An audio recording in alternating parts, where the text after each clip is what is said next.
Dar cuenta del grave problema que nosotros estamos teniendo. Grupos, partidos políticos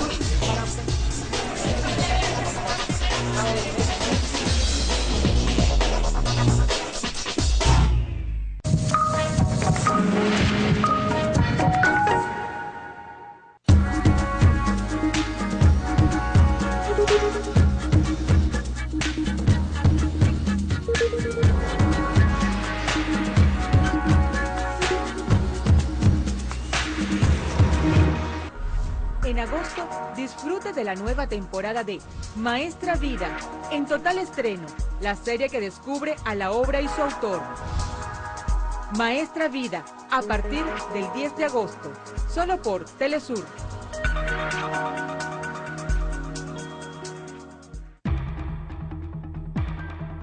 Se contabilizan 400.000 refugiados, 12 millones de personas afectadas, una tasa de malnutrición aguda de 82%. Telesur, presente en el Cuerno de África, transmite de primera mano la situación de emergencia humanitaria que vive esta población africana. Un estado de hambruna considerado por estadísticas muy concretas. Conozca junto a nuestro corresponsal Rodrigo Hernández la situación detallada sobre el conflicto que azota a esa región. Nosotros estaremos todos estos días aquí contándoles toda la información que acontezca. Telesur está presente. The United States has made peace a real prospect for us and for all nations. Democracy, peace, and the chance for a better life in dignity and freedom. Free election, without violence, without terror, and without fear. Pero un paseo por la historia de la segunda mitad del siglo XX nos muestra una potencia cuyas declaraciones sobre la defensa de los derechos humanos están muy lejos de sus acciones.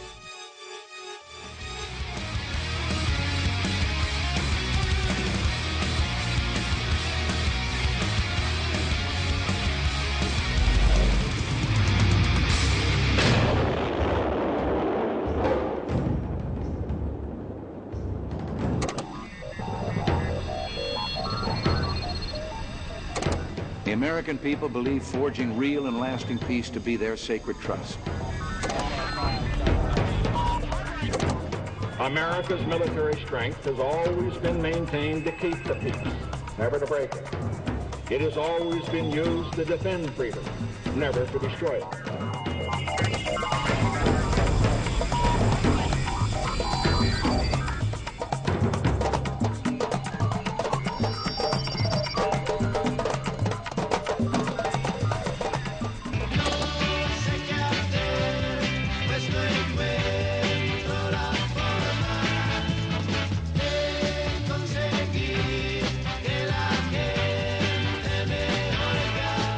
Comenzaban los años 60 del siglo XX y el mundo se agitaba bajo vientos de cambio que rechazaban el capitalismo, la guerra en Vietnam y graves formas de violación a los derechos humanos que se daban en los Estados Unidos. Una de esas prácticas era el racismo. En el verano de 1963, el Movimiento por los Derechos Civiles planificó una gran marcha sobre Washington con Martin Luther King a la cabeza.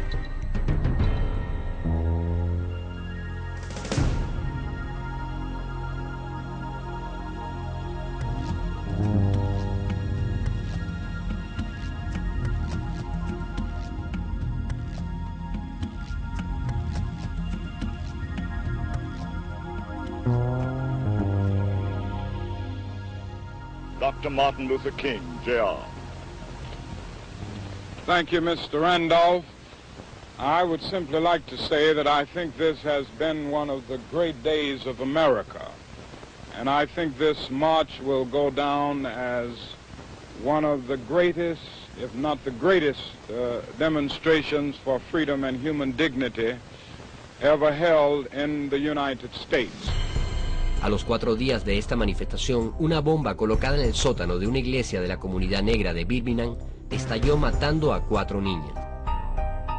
La protesta de los negros de hoy es solo el primer grito de la clase oprimida. Igual que los negros han salido a las calles, también lo harán los desempleados de todas las razas.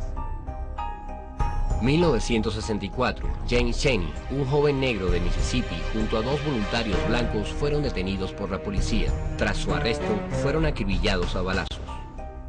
Los crímenes y la complicidad de las autoridades detonarían los enfrentamientos a una escala nunca antes vista, y en 1965 el movimiento de las Panteras Negras, con el eslogan Poder Negro, protagonizaría las protestas raciales más grandes de la historia en el gueto de Watts en Los Ángeles. 134 muertos, cientos de heridos y 4.000 arrestados. Malcolm X moriría asesinado en 1965.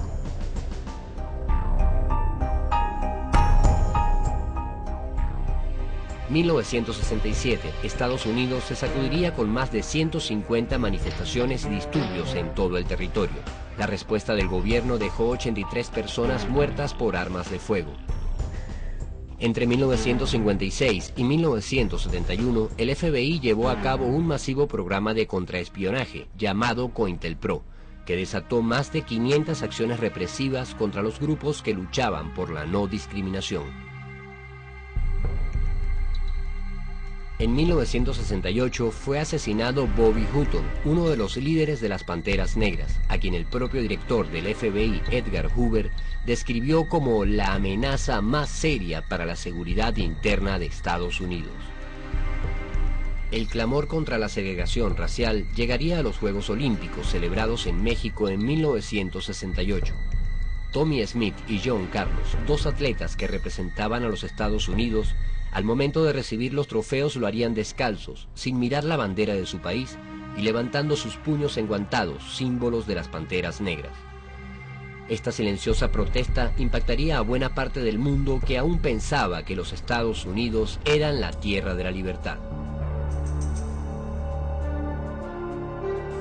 Mi mano derecha se levantó por el poder negro, la izquierda de Carlos por la unidad.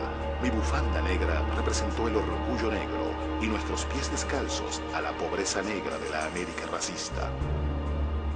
En 1970, la policía de Jackson, Mississippi, atacó un colegio de negros con ametralladoras y rifles.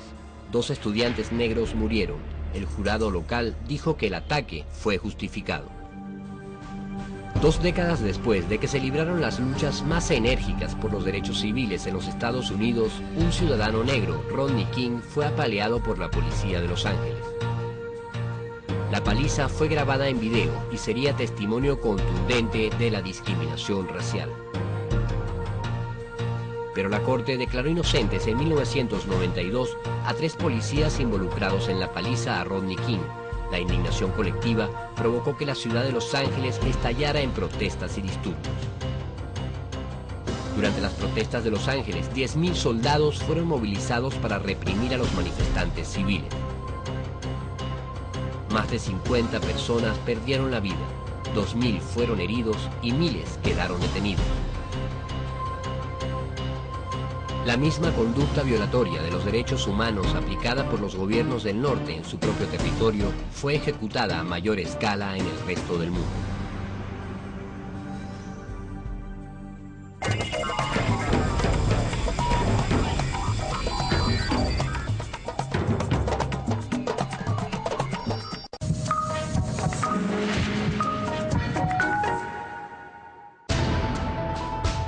En Sala A, un caso de pederastia en la Iglesia Católica y sus profundas implicaciones es mostrado en el documental Agnus Dei. Me dijo que me fuera a dormir con él, le dijo a mis papás y me fui a dormir con él.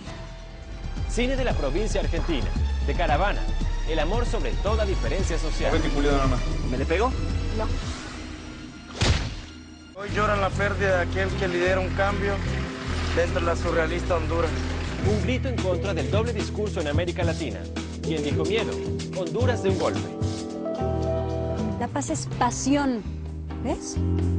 Abolición de la propiedad, una producción mexicana que se debate entre el suspenso y la ficción.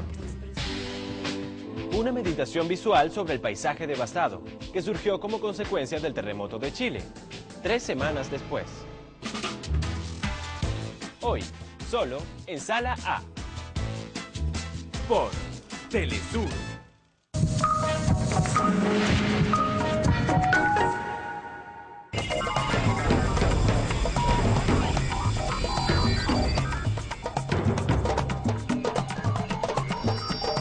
término de la Segunda Guerra Mundial, el presidente de los Estados Unidos, Harry Truman, inició su cruzada anticomunista en todos los rincones del planeta, con una serie de principios que bautizaría como la doctrina de la seguridad nacional.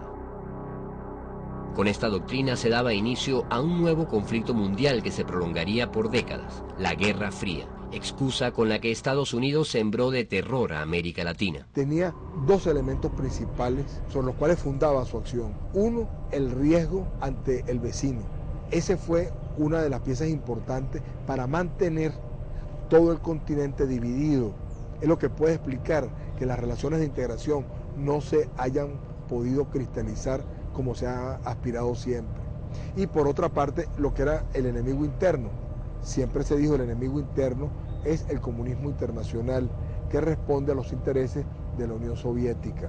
En esa misma época, desde el Pentágono, sale la doctrina de la seguridad nacional, que se implementa en toda Latinoamérica y que consistía en que estas Fuerzas Armadas perfectamente adiestradas consideraran enemigo al propio ciudadano de su país, que podía ser comunista, marxista, etcétera, etcétera. La famosa doctrina de la seguridad nacional, que cualquiera podía ser acusado de pertenecer al movimiento comunista internacional y a partir de ese momento perdía todos sus derechos humanos.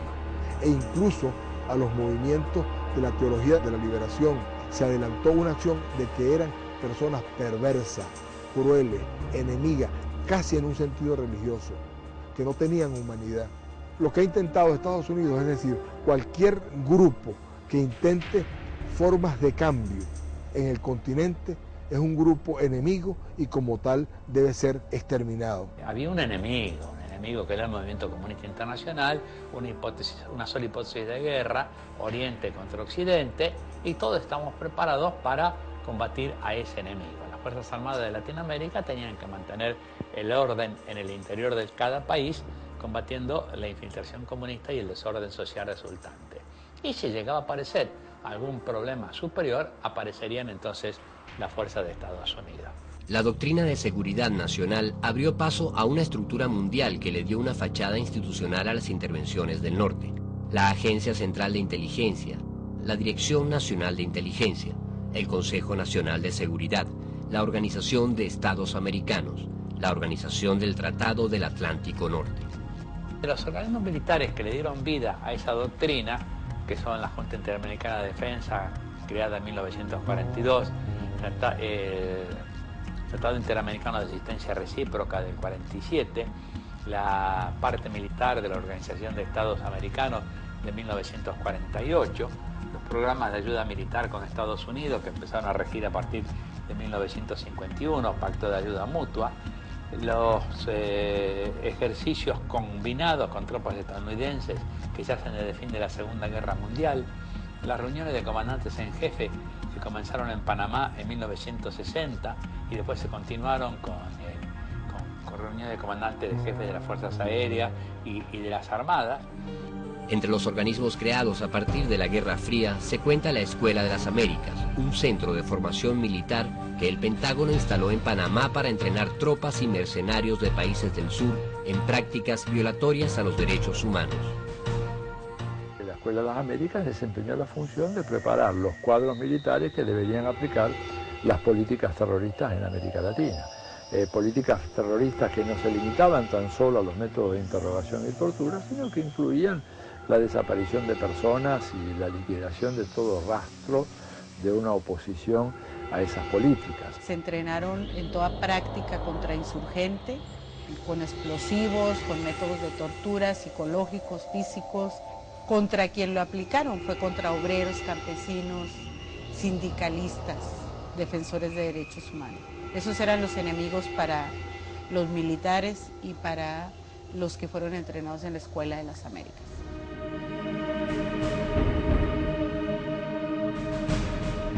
La tortura, la extorsión, el interrogatorio, el asesinato, la desaparición forzada de personas, todo valía.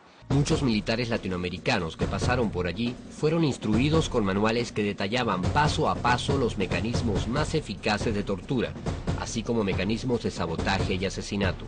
Varios manuales como estos salieron a la luz pública demostrando la verdadera naturaleza de la Escuela de las Américas y los orígenes de esas técnicas. Estados Unidos se había traído toneladas de papel de Alemania, donde estaban descritas las formas que se realizaban de tortura y además las formas científicas para producir el dolor, es decir, saber cuáles son las partes que producen una mayor intensidad del dolor. Estamos hablando de poder provocar una situación de inflamación del nervio ciático, de una ciatalgia. Estamos hablando de una situación renal espantosa, cuestiones que venían ya de las políticas nazis en Alemania y fascistas en Italia. Todo eso lo hereda los Estados Unidos y lo traslada a diferentes escuelas en el mundo, entre ellas la Escuela de las Américas. Las enseñanzas de la Escuela de las Américas sembrarían de dictaduras la América Latina durante la Guerra Fría. Pasaron por las Escuelas de las Américas en Panamá más de 80.000 militares latinoamericanos que imponen después las dictaduras en el continente y que son parte del proyecto de dominación de los Estados Unidos. En 1954 derrocan a Jacobo Arbenz, después en el 64 derrocan el gobierno de João Goulart en Brasil, 1973 a Salvador Allende, y todos gobiernos democráticos.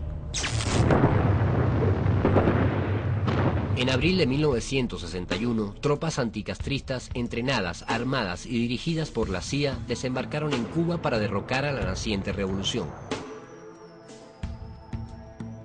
La acción fracasó en menos de 72 horas ante la respuesta del pueblo cubano. República Dominicana, 1963. El ejército estadounidense ocuparía militarmente el país apoyando un golpe de Estado liderado por oficiales egresados de la Escuela de las Américas para derrocar al presidente constitucional Juan Bosch, el primer presidente elegido democráticamente, cuyas medidas sociales no fueron bien vistas por el gobierno del norte.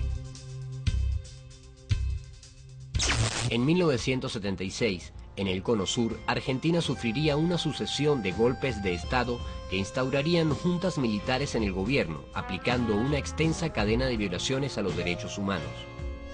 Se sistematizaría la tortura y la desaparición forzosa como formas de control social a través de escuadrones parapoliciales apoyados por la Agencia Central de Inteligencia de los Estados Unidos.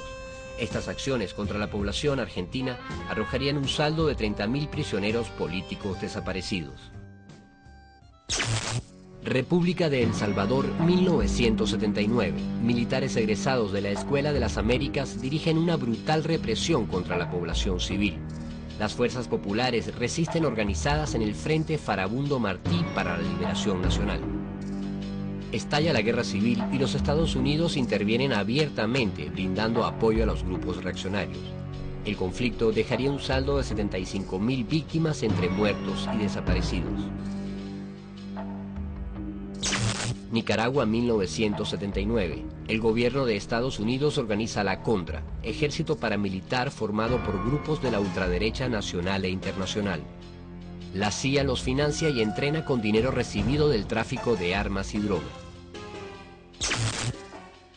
Granada, 1979.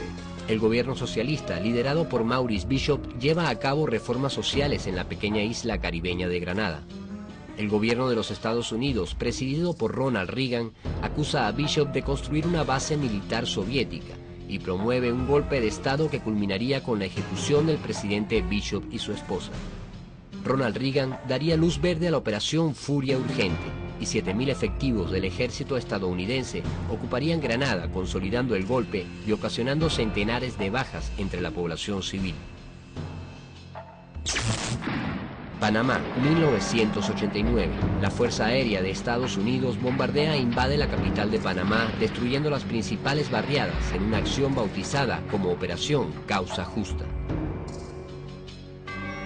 El ataque dejó más de 3.000 muertos y 15.000 personas sin hogar. The Panamanian people want democracy, peace, and the chance for a better life in dignity and freedom. The people of the United States seek only to support them in pursuit of these noble goals. Paz, libertad y democracia. El irónico discurso que ha acompañado a la injerencia del norte para justificar sus crímenes en América Latina.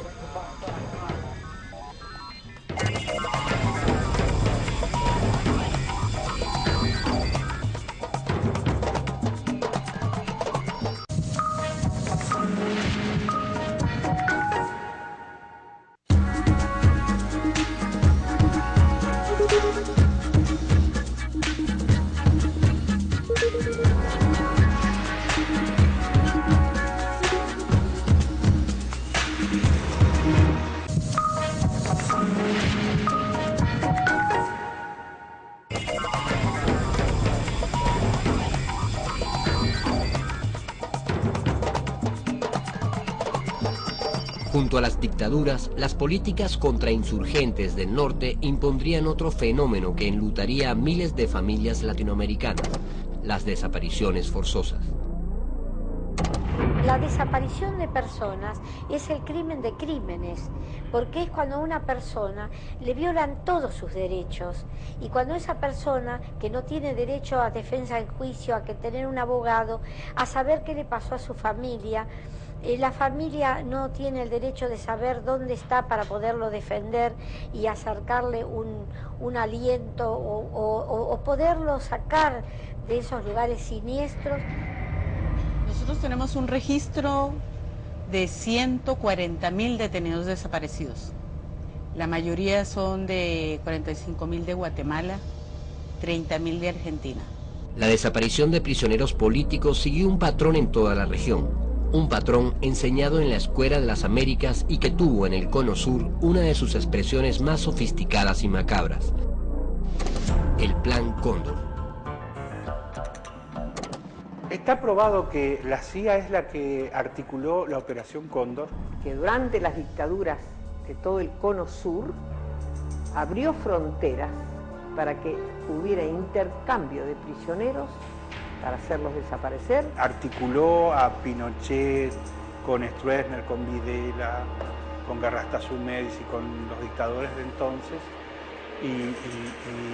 y es quien inspiró el secuestro de uruguayos en Argentina, el secuestro de argentinos en Brasil, el secuestro de chilenos en Uruguay y toda esta cosa terrible que sufrimos nosotros. Los tentáculos del Plan Cóndor llegaron a ejecutar sus acciones en el propio territorio estadounidense con total impunidad. Estados Unidos no se detuvo ante ningún límite moral con tal de liberarse de sus adversarios. Digo, consintió el asesinato en DuPont Circle de Orlando Letelier. En los propios Estados Unidos, el ex canciller Orlando Letelier y su asistente fueron asesinados ante el gesto de indiferencia más grande del gobierno de los Estados Unidos. Ese asesinato fue organizado por la CIA junto con la DINA chilena. Lo consintieron en un lugar simbólico, a pocas cuadras de la Casa Blanca. Estados Unidos es el padre intelectual y moral de ese operativo Cóndor, una de las operaciones más nefastas con las que se ha pretendido dominar a nuestros pueblos. Los instrumentos de injerencia creados por los gobiernos estadounidenses para librar la Guerra Fría constituyen uno de los historiales más extensos de violaciones a los derechos humanos. La denuncia mundial a esas prácticas llevó a un cambio de formas, mas no de estrategias, tal como ocurrió con el supuesto cierre de la Escuela de las Américas. Las sacaron de donde estaban en Panamá, las pasaron a Georgia y la achicaron, porque total, ya en cada país, todos los que aprendieron van enseñando en su propio país y ya no necesitan concurrir tanta cantidad de personas. Una política de agresión a los derechos básicos de las personas que fue la carta de presentación del imperio en América del Sur y en el mundo. La CIA es un ejército invisible de miles y miles de personal muy adiestrado, muy capacitado, que conspira contra los pueblos latinoamericanos todos los días y que ha estado detrás de cada una de las violaciones de derechos humanos. Hay un tema, la verdad, que es sumamente preocupante, que es una superpotencia que actúa como un mafioso. Y entonces, evidentemente, el orden ese orden que impone la superpotencia no puede sino ser un orden injusto y violento. Todas estas cosas marcan claramente cuál fue la política y cuál es, no solo qué fue, sino cuál es la política para el continente latinoamericano. No nos cabe a nosotros en la cabeza cómo se puede sentar un grupo de llamados seres humanos a programar la muerte de otros con más sufrimiento y con más tormento. Esta práctica violatoria de los derechos humanos no fue exclusiva para América Latina. La doctrina de seguridad nacional de Washington fue exportada al mundo entero. La misma Organización de las Naciones Unidas, que había promulgado la Declaración Universal de los Derechos Humanos, iniciaba su primera intervención militar contra Corea en 1950. Durante 3 años, la Fuerza Aérea Norteamericana, con respaldo de la ONU, bombardeó poblaciones civiles con armas químicas como en Napalm. El saldo, más de 2 millones de civiles asesinados y el país dividido y en ruinas. We have committed ourselves to the cause of a just and peaceful world order through the United Nations. We stand by that commitment.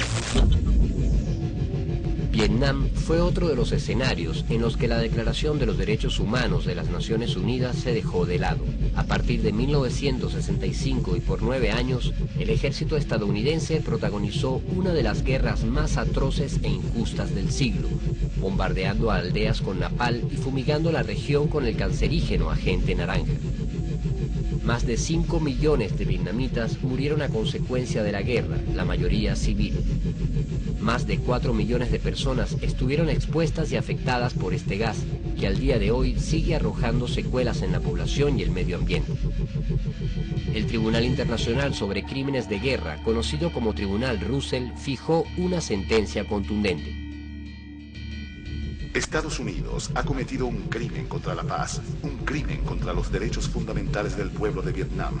Los bombardeos aéreos, navales y terrestres contra objetivos civiles han sido masivos, sistemáticos y deliberados.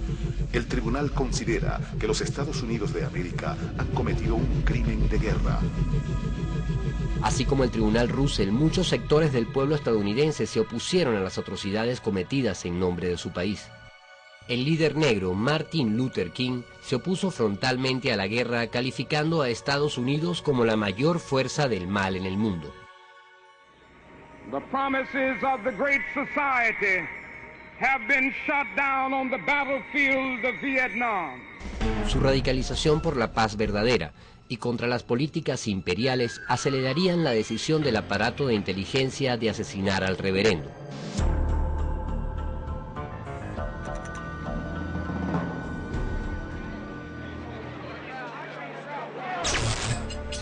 En la segunda mitad del siglo XX, una amenaza hasta entonces desconocida pendía sobre todos los habitantes del planeta.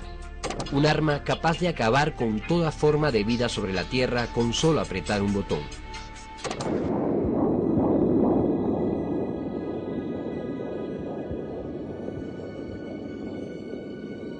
Estados Unidos, que se había convertido en la primera y única potencia en utilizar el arma contra población civil, se mantuvo a la cabeza de lo que se conoció como la carrera armamentista, dotándose de un inmenso arsenal atómico.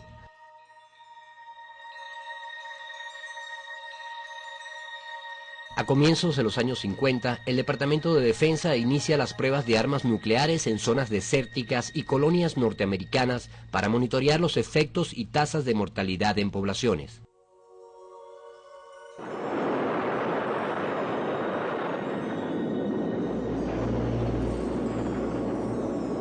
Millones de personas fueron expuestas a radiaciones producidas por las pruebas de armas nucleares realizadas en el continente y el Océano Pacífico y por centenares de experimentos de dispersión de radiación en el ambiente.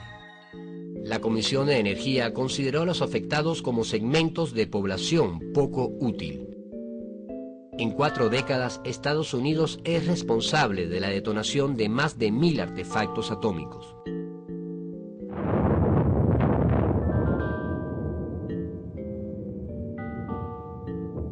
Con el tiempo, se descubrió que otros 4.000 experimentos secretos de radiación en territorio norteamericano habían sido conducidos por la Agencia de Energía Atómica, la CIA y la NASA. La amenaza contra la humanidad no se limitaba a la bomba atómica.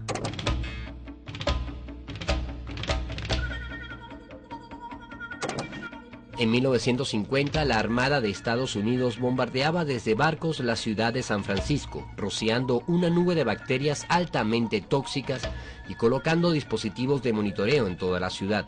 Muchos residentes son afectados con enfermedades pulmonares. The United States of America offers a sincere apology to those of our citizens who were subjected to these experiments, to their families, and to their communities. El historial estadounidense de experimentos secretos sobre seres humanos llena una larga lista de casos que se han ido conociendo con la desclasificación de documentos y en algunos casos con la denuncia de las propias víctimas. Estados Unidos, la tierra de la libertad. 2, 1, fire.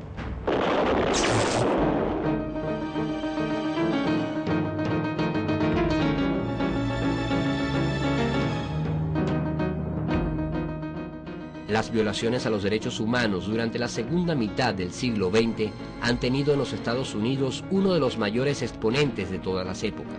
Sin embargo, esa misma potencia se autoproclama como la principal defensora de esos derechos. El discurso y la práctica se contradicen. El historial de crímenes no se olvida. Y la lucha por el respeto y cumplimiento de los derechos humanos en el mundo continúa. I have a dream that one day this nation will rise up and live out the true meaning of its creed. We hold these truths to be self-evident, that all men are created equal. I have a dream.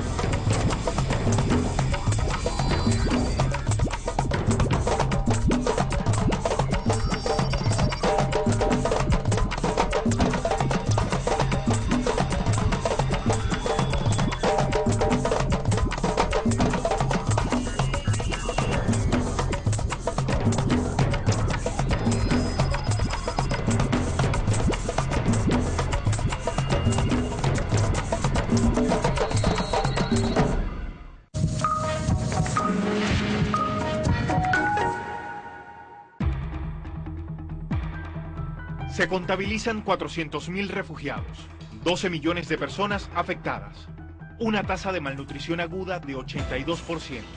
Telesur, presente en el Cuerno de África, transmite de primera mano la situación de emergencia humanitaria que vive esta población africana. Un estado de hambruna considerado por estadísticas muy concretas. Conozca junto a nuestro corresponsal Rodrigo Hernández la situación detallada sobre el conflicto que azota a esa región. Nosotros estaremos todos estos días aquí contándoles toda la información que acontezca. Telesur está presente.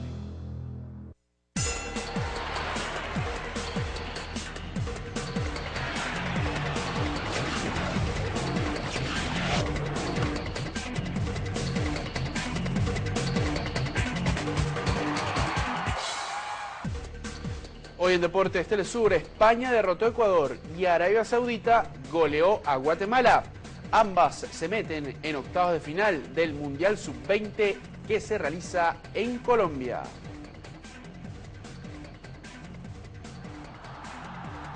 Y el Real Madrid dio una exhibición en China y Mourinho ya piensa en la Supercopa de España contra el Barcelona.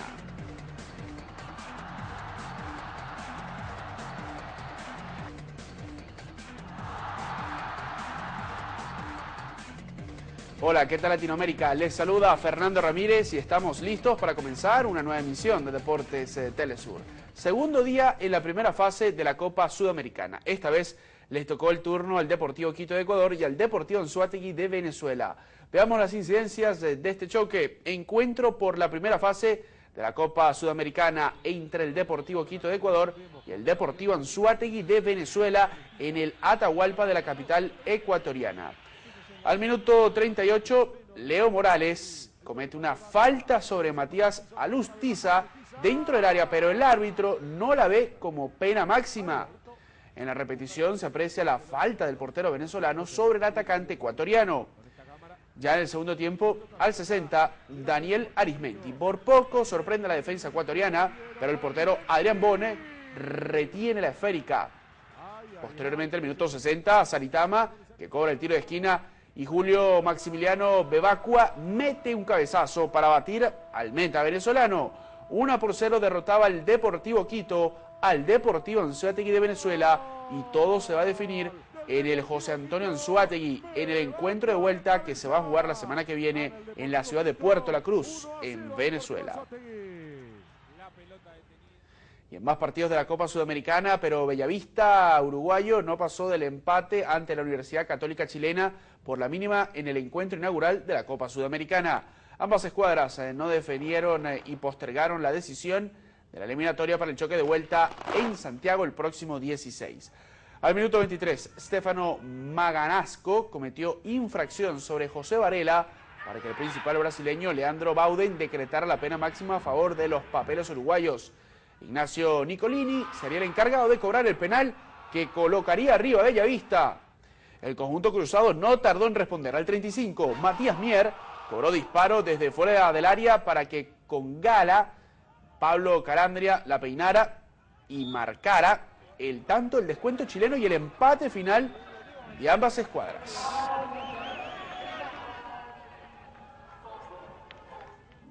Y seguimos con más partidos de la Sudamericana. El César Vallejo peruano y el Independiente de Santa Fe colombiano empataron a 1 en el partido de ida de la primera jornada de la Copa Sudamericana, disputado en el estadio Maniche de la ciudad peruana de Trujillo. A los 3 minutos de juego, el uruguayo Leguizamón abrió el marcador con un tiro libre que sorprendió al guardameta Agustín Julio. El gol del empate llegó al minuto 51 por parte de Oscar Rodas, quien recibió frente al arco un pase de Galván Rey.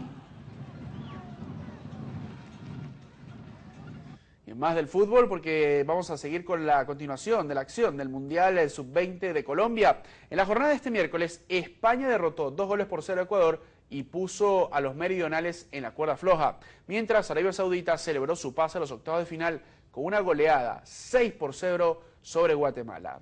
Arabia Saudita protagonizó una escandalosa goleada de 6-0 sobre una frágil Guatemala en partido de la segunda fecha del grupo D, disputado en el Estadio Centenario de la ciudad de Armenia.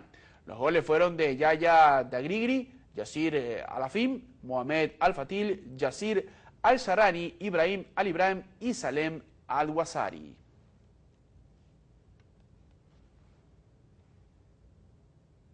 Y en otro compromiso, España consiguió una nueva celebración, esta vez para firmar su clasificación a octavos de final en el Estadio Palo Grande de la ciudad de Manizales. Los tantos de los ibéricos llegaron en los botines de Sergio Canales y Álvaro Vázquez. España llegaba tranquila a la segunda fecha del Grupo C tras su triunfo ante Costa Rica en el debut. Y en más fútbol, y en más del fútbol latinoamericano, tenemos que el entrenador de la selección de Honduras, el colombiano Luis Fernando Suárez, presentó la lista de 18 convocados para el partido amistoso que disputará frente al combinado vino tinto el próximo 10 de agosto en la localidad estadounidense de Fort Lauderdale. La lista anunciada por Suárez en una rueda de prensa en Tegucigalpa, 8 juegan en el exterior. Según el calendario del ecuatoriano, el viaje a Estados Unidos está previsto para el próximo lunes, un día después que finalice la primera jornada del Campeonato de Apertura del Fútbol hondureño que inicia este sábado. El seleccionador quiere que Honduras tenga actividad también en las próximas 2 fechas FIFA que están programadas para el 2 y el 6 de septiembre, para las que no tienen rivales confirmados. Entre los convocados destaca la presencia de Víctor Bernardes, Emilio Izaguirre, Maynor Figueroa, Wilson Palacios y Carlos Costly.